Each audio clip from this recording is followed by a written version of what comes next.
On your homework last night, your first 3 questions were completing the table. These are in-out boxes.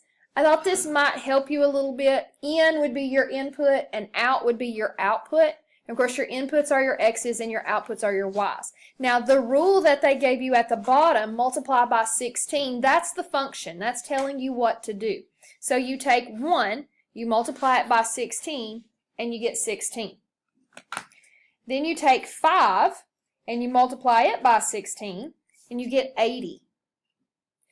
Then you're going to take 8, multiply by 16 and get 128. 11 times 16 gives you 176, and 14 times 16 is 224. You take your input, you follow the rule, input multiplied by 16 gives you your output that goes in the other box. Number 2, they want us to take our input and add 24. So the function is adding 24. 10 plus 24 is 34. 14 plus 24 is 38.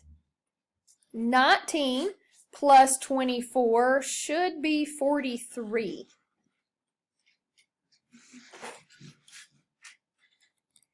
And then 25 plus 24 is 49. And 29 plus 24 would be 53. Thank you. This is as basic as a function gets. You take your input, you apply the function, and you find your output. Number 3, they want us to subtract 13. 15 minus 13 is 2.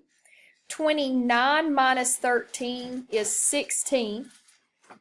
37 minus 13 is going to give you 24. 59 minus 13 is going to give you 46. And 73 minus 13 gives you 60.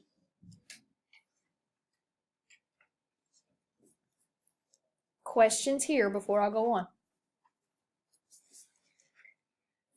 All right, these are the ones that I noticed a lot of people did not complete these. These are written as equations.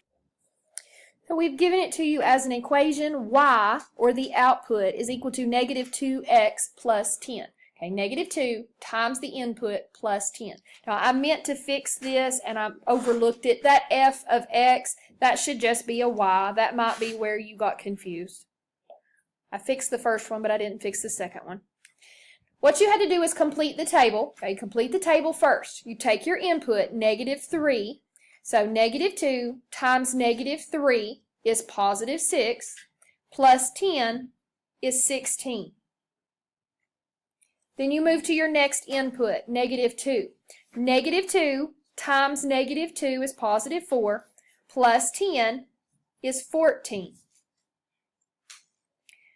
Negative 2 times 0 is 0, plus 10 is 10.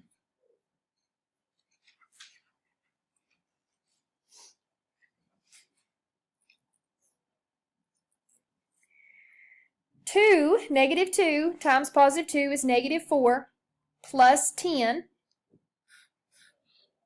is 6. I have something wrong here. Negative 2 times 3 is negative 6, plus 10 is 4.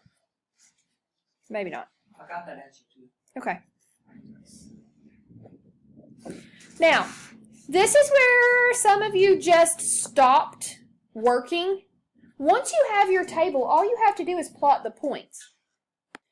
Now, these are just coordinates. This is an XY table, so each X and Y makes an ordered pair. So our first ordered pair would be negative 3, comma, 16. So we would go to negative 3 on our x-axis, and then we would go to positive 16 on the y-axis, and we would plot a point. Then our next ordered pair would be negative 2 and positive 14. So we go to negative 2, we go to positive 14, and we plot that point.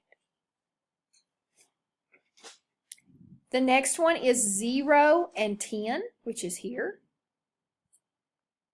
Oh, they skipped the ones. I see it now. And then 2, positive 2, positive 6. And then the last one would be positive 3, positive 4.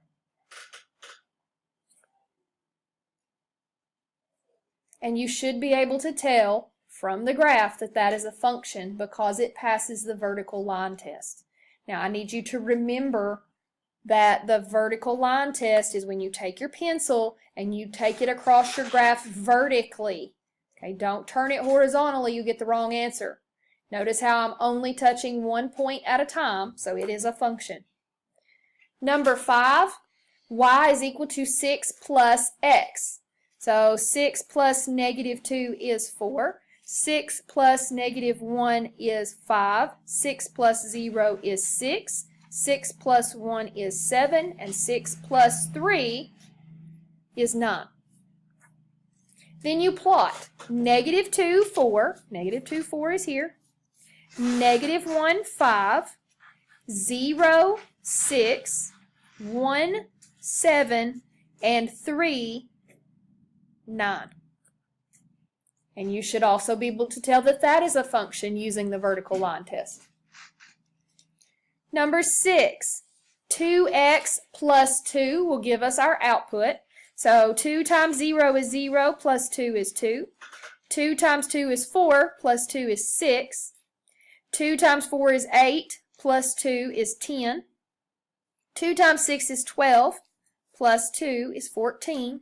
2 times 8 is 16, plus 2 is 18. Once your table is complete, you can plot the ordered pairs on the graph. 0, 2 will go here. 2, 6 goes here. Watch the increment. Notice that my x's is 2, 4, 6, 8, 10 this time. 4 and 10 goes here. 6 and 14. And 8 and 18. And then if you did the vertical line test, you would see that this one is a function as well.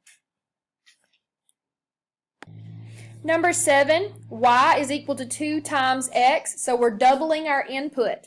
2 times 3 is 6. 2 times 9 is 18. 2 times 12 is 24. 2 times 15 is 30. And 2 times 21 is 42. Once you complete the table, you're ready to plot your coordinates. Remember, x goes first, then the y. So I'm going to go to positive 3 on my x-axis and positive 6 on my y. Notice your increments, 3, 6, 9, 12, 16, 18, 21, and then 6, 12, 18, 24. So they're going by 3s on the x and they're going by 6s on the y. 9 and 18, and then 12 and 24. 15 is not on the graph, so we're going to go a little bit below 16. Or is that a 5? Is that a 5? 12, 15, 18. It is on the graph. I thought it sounded funny a minute ago. 15, 30, and 21, 42. This one would also pass the vertical line test. Okay, it is a function. Number 8, y is equal to 3 times x minus 1. So we're going to triple our input and then subtract 3. So 3 times negative 1 is negative 3. Minus 3 is negative 6. 3 times 0 is 0. Minus 3 is negative 3. 3 times 1 is 3. Minus 3 is 0. 3 times 2 is 6. Minus 3 is 3. 3 times 3 is 9. Minus 3 is 6. Once your table is complete, you're ready to graph. Negative 1, negative 6. 0, negative 3. 1, 0. 2, 3. And 3, 6. Again, this is a function. I know some of you had trouble with number 9 because of that negative x. You've got to remember when you substitute in a value for a negative, like when I did negative 4, it should have been negative 4 minus 2. And a negative makes a positive, okay? Negative negative 4 makes positive 4. Minus 2 is 2. Now there's another way you could have read this negative. Instead of it being negative x, you could have said opposite x. The opposite of negative 4 is positive 4. Minus 2 is 2. The opposite of negative 2 is positive 2. Minus 2 is 0. Okay, either way is fine. If you was using your double negative, negative negative 2 is positive 2. Minus 2 is 0. Negative 0 is just 0. Minus 2 is negative 2.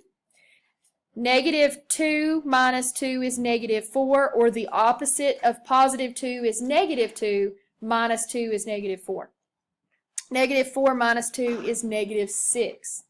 Once you got those completed, you're ready to graph. Negative 4, positive 2. Negative 2, 0. 0, negative 2. 2, negative 4. And 4, negative 6. This one is also a function. If it passes the vertical line test, it is a function. 1 through 6 on the back should have been very easy. They just want to know, is it a function or is it not a function? It's a vertical line test. If you take your pencil and you put it vertically and cross your graph, if it touches the graph in more than one spot, it is not a function. Okay, if I drew a line through here, I would be touching in 2 places. That is not a function. You can only touch in one place at a time. Number 2, when I pass my pencil across the graph, I am only touching in one location at a time, so number 2 is a function. On number 3, when I pass my pencil, I can see right here that I am touching in 2 spots at one time, so it is not a function. Number 4, when I put my pencil on here, I've got 2 spots that I'm touching. This is not a function. It only takes one mistake on your graph for it to become not a function. Now see, the rest of the graph was fine. It was just that one spot, and over here would also be incorrect. Okay, anywhere that it touches twice, it makes it not a function. On number 5, as I pass across the graph, I am only touching one spot at a time, so number 5 is a function. Number 6, when I pass my pencil across my graph, I am only touching in one spot at a time, so it is also a function. Last 4, they want to know, is it a function? And then explain. If you are checking a set of data points for a function, you do not need to look at the y's unless one of your x's has been repeated. Don't worry about the y's. I had a lot of you looking at those y's yesterday. My x's are 6, 1, 3, 2, and 5. Since none of those x's are duplicates, this is a function because each input has only one output. Okay, each input has only one output. On number 4, we are still only looking at the x's. We only need to look at the y's if there is a problem with x. At 6, 3, 4, 1, and 9, there were no repeats, so this one was also a yes, and the explanation was the same. Okay, due to time, I'm not going to write it out. On number 5, look at your x's. 7, 2, 6, 9, 6. You should have noticed I said 6 twice. Now, because we have 2 inputs that are 6, we have to check our output. If it's the same, we're okay. But if the outputs are different, then it's a problem. I have 6 and 1 and 6 and 6. Those are different, so this is not a function because the input 6 has 2 outputs. Okay, they're only allowed to have one output. On number 6, we check our x's. 1, 5, 8, 1, 2. I said 1 twice, so we need to check the outputs on the 1s. If they're the same, it's a function. If they are different, it is not a function. We have 1, 0 and 1, 1, so this is not a function. because the input 1